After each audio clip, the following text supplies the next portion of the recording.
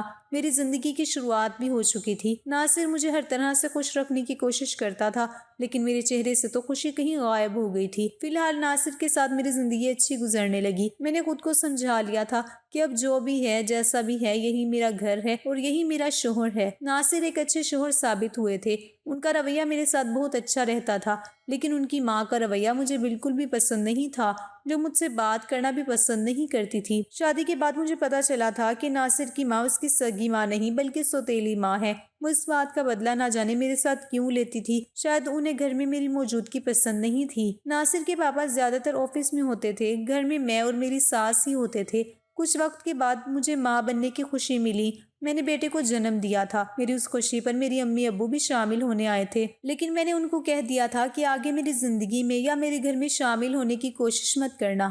وہ لوگ جانتے تھے کہ ان کی بیٹی ان سے ناراض ہے، مگر ان کا ماننا تھا کہ اب تمہیں ناراضگی ختم کر دینی چاہیے، تم بہت اچھی رہتی ہو۔ مجھے ان کو پلٹ کر نہیں دیکھنا تھا۔ میں بھلے ہی اچھی رہتی تھی لیکن میں خوش نہیں تھی۔ میں صرف فارمیلٹی نبھانے کے لیے اور زندگی کو گزارنے کے لیے ناصر کی بیوی تھی۔ میرا بیٹا میری زندگی میں آ گیا تو زندگی خوشحال ہو گئی اور میں نے اپنی شادی شدہ زندگی کو قبول کر لیا۔ ساس کا رویہ ابھی بھی میرے ساتھ ٹھیک نہیں تھا۔ وہ میرے شوہر کے پیچھے اور سسر کے پیچھے مجھے بہت باتیں سنایا کرتی تھی۔ میں سب کچھ برداشت کرتی تھی۔ پھر کچھ سال گزرنے کے بعد میں نے ایک بیٹی کو جنم دیا۔ میرے شوہر اپنے بچوں سے بہت خوش رہتے تھے۔ اب میں بھی خوش رہنے لگی تھی، لیکن میری خوشیاں مجھے زیادہ دن راست نہیں آئی۔ میرے شوہر کے ساتھ ایک بھیانک حادثہ ہو گیا اور اس حادثے میں ان کی جان چلی گئی۔ جب یہ خبر مجھے پتا چلی تو میری ہوش بے قابو ہو گئے تھے۔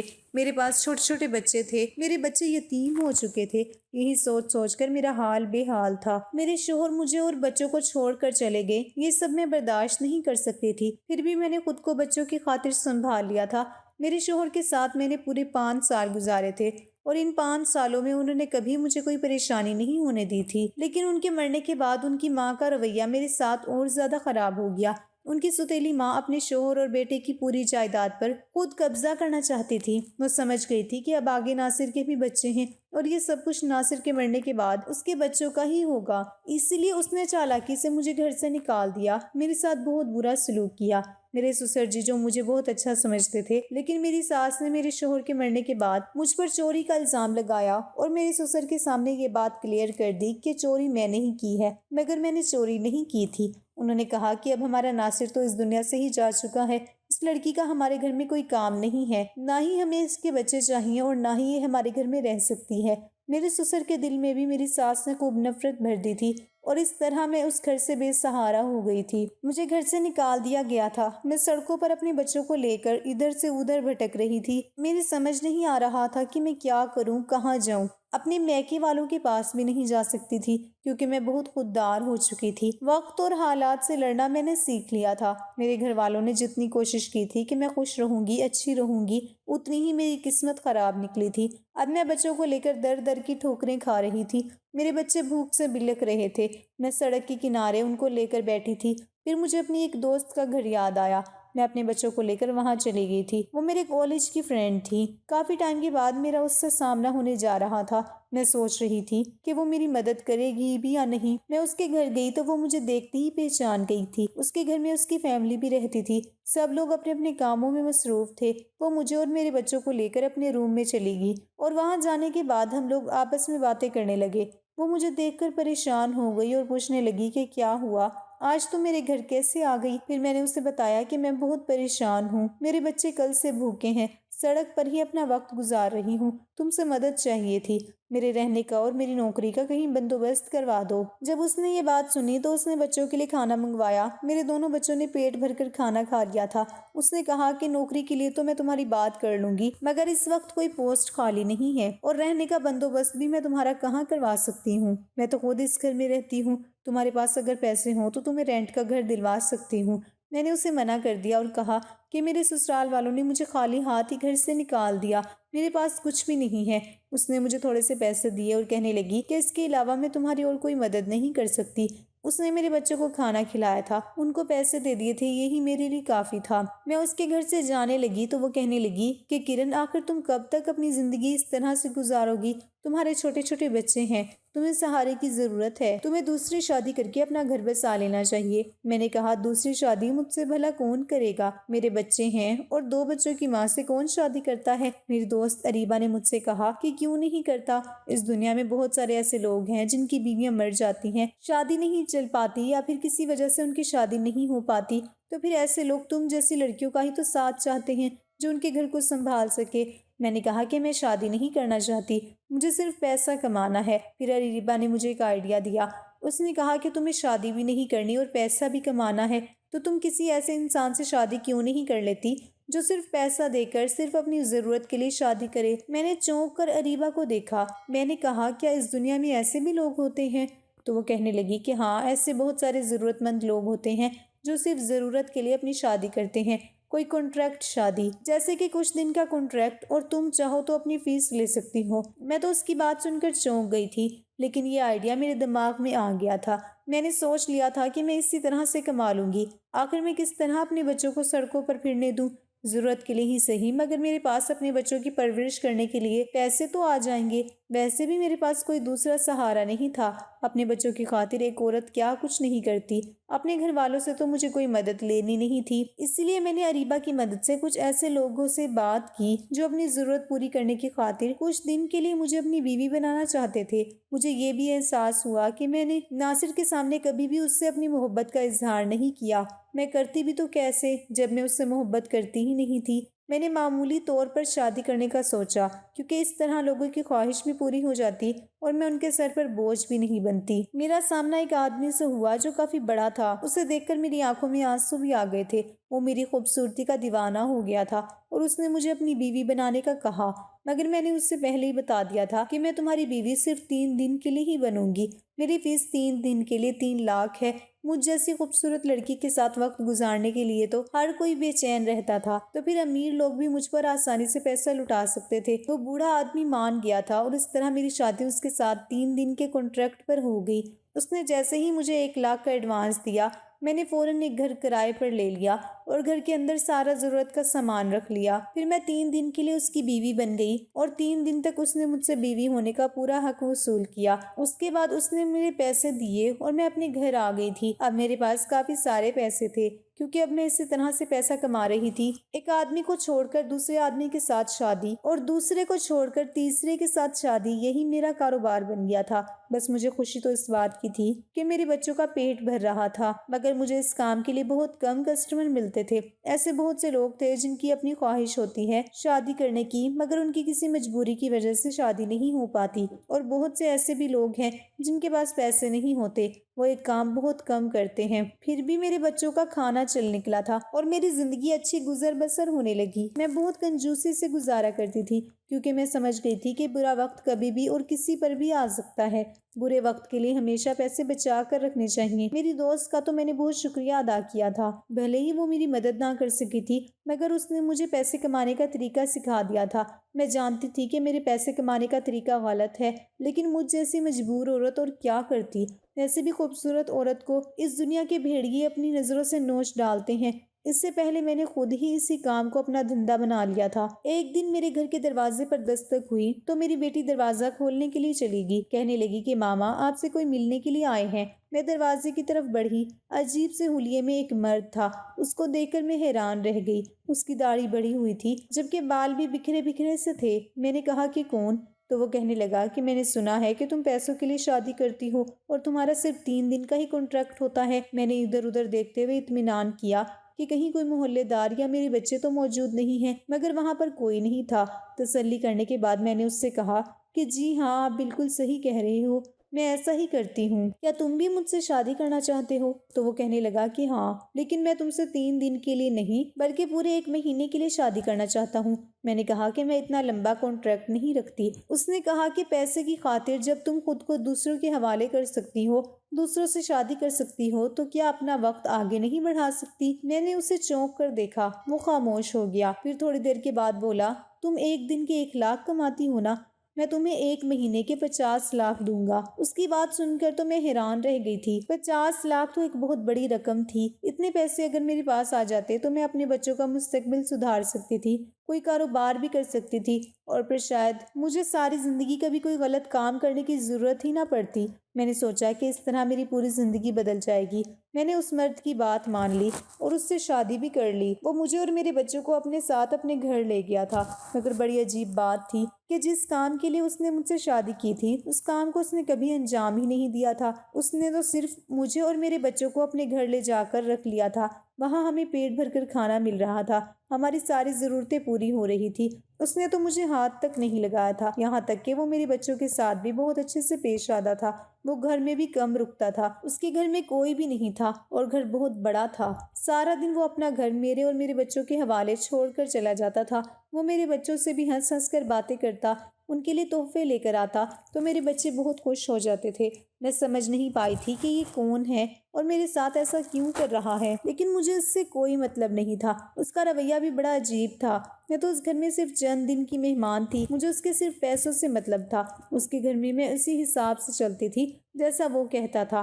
اگر وہ میرے قریب آنا چاہتا تو میں اسے روک بھی نہیں سکتی تھی اور اسے اپنے قریب آنے کی اجازت بھی دیتی تھی، مگر وہ خود ہی میرے قریب نہیں ہوا۔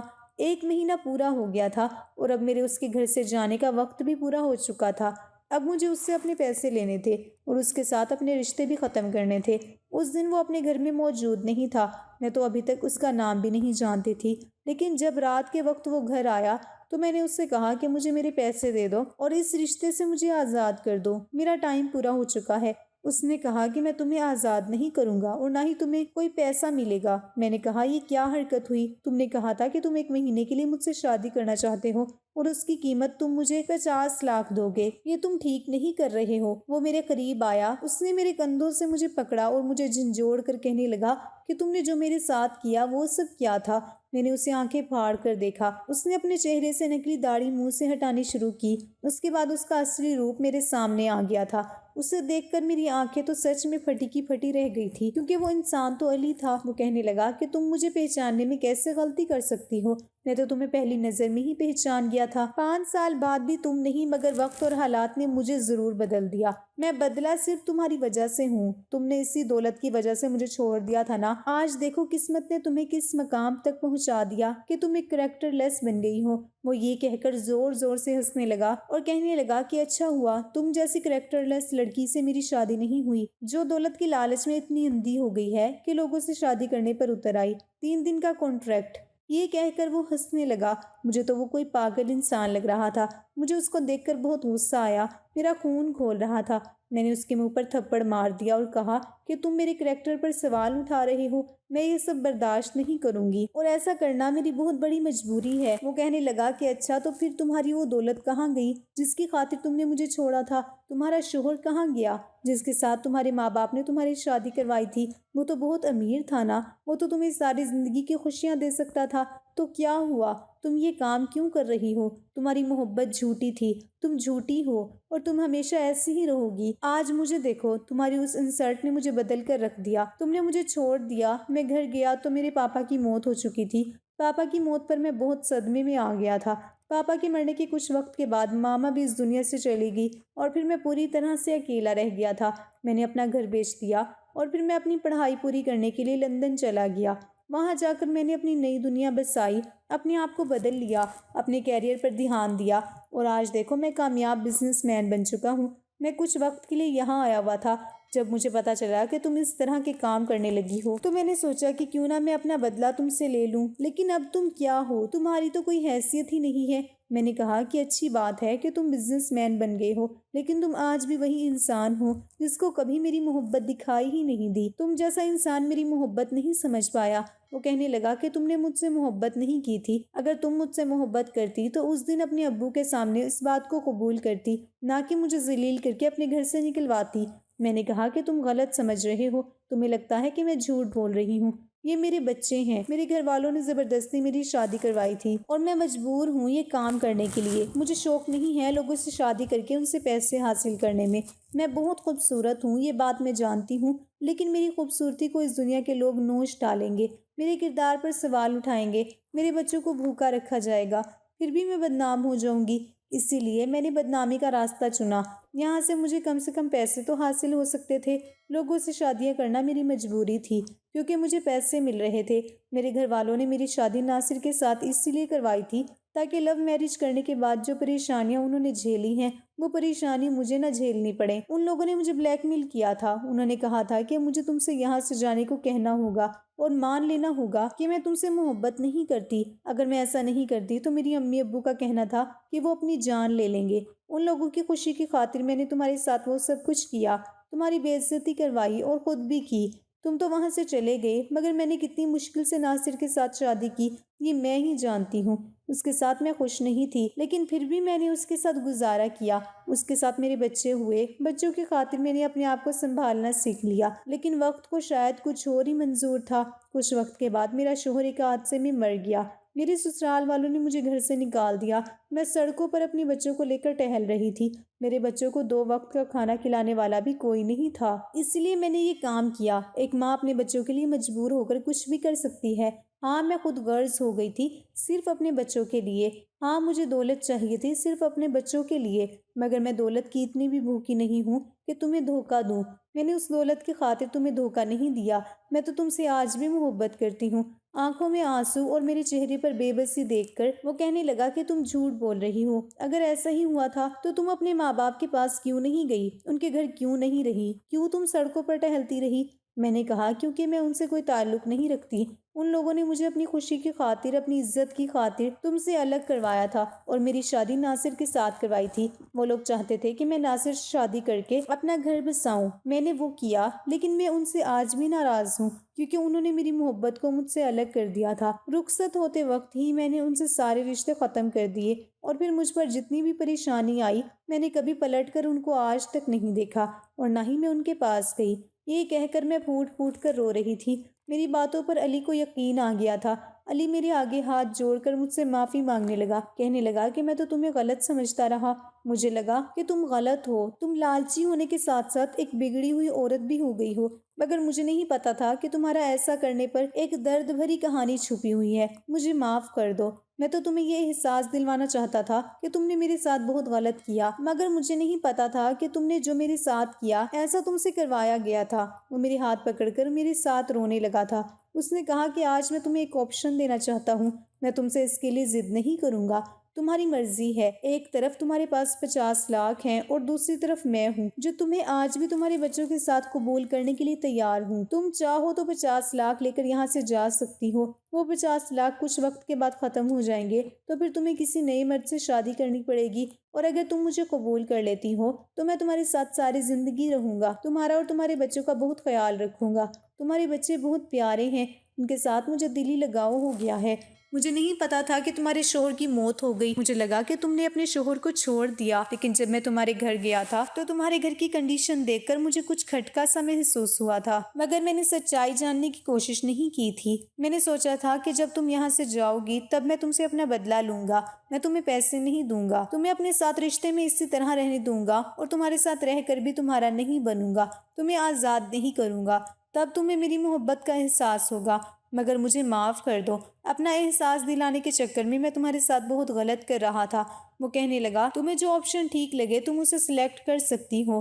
علی کی باتیں سن کر میں سوچ میں پڑ گئی تھی کہ میں کروں تو کیا کروں، لیکن میں نے اس 1 مہینے میں دیکھ لیا تھا کہ میرے بچے علی سے بہت محبت کرنے لگے ہیں۔ میں نے سوچا کہ 50 لاکھ سے میری پوری زندگی نہیں گزر سکتی، اور نہ ہی مجھے اور میرے بچوں کو کسی مرد کا سہارا مل سکتا ہے۔ علی ایک اچھا انسان ہے، مجھے علی کے ساتھ ہی رہنا پسند آیا تھا، اس طرح میرے بچوں کو باپ کا سہارا بھی مل جاتا اور میری پوری زندگی بھی علی کے ساتھ گزر جاتی۔ علی کے ساتھ شادی کرنے کا ارمان میرا پورا ہو چکا تھا اور اس طرح مجھے میری محبت مل گئی تھی۔ میں نے جب علی کو اپنی مرضی بتائی تو وہ بہت خوش ہوا تھا۔ اس کے ساتھ شادی کے بندھن میں تو میں پہلے ہی تھی، اس نے مجھے اور میرے بچوں کو سہارا دیا اور اس طرح ہم دونوں نے پرانی باتیں بھلا کر اپنی نئی زندگی کی شروعات کر دی تھی۔ میرے ماں باپ، جن کو ابھی تک یہ پتا بھی نہیں تھا کہ ان کی بیٹی نے کس طرح کی پریشانیوں کا سامنا کیا، جیسے سوچ میرے پیرنٹس رکھتے ہیں، ایسی ہی سوچ رکھنے والے کچھ لوگوں سے میں ایک سوال کرنا چاہتی ہوں کہ جو پریشانی آپ نے سہی ہے، ضروری نہیں کہ آپ کے بچے بھی وہی پریشانی جھیلیں۔ زندگی میں پریشانیاں تو آتی جاتی رہتی ہیں اور سب کی پریشانیاں بھی الگ الگ روپ میں ہوتی ہیں۔ محنت سے انسان کیا کچھ نہیں کر سکتا۔ جس طرح میرے پاپا نے میری ماما کی خاطر محنت کر کے اتنا سب کچھ کیا تھا اور وہ لوگ سکون کی زندگی گزار رہے تھے، اسی طرح میری امی ابو علی کے بارے میں بھی تو سوچ سکتے تھے نا۔ علی بھی تو بدل گیا اور اتنا سب کچھ ہو جانے کے بعد بھی اس نے مجھے حاصل کر لیا۔ آنے والی پریشانیوں کو آپ لوگ نہیں روک سکتے، جو ہونا ہے وہ تو ہو کر ہی رہتا ہے۔ میں علی کے ساتھ اب بہت خوش ہوں، وہ مجھے اور میرے بچوں کو اپنے ساتھ لندن لے آیا ہے اور میں یہاں اس کے ساتھ ایک خوشحال زندگی گزار رہی ہوں۔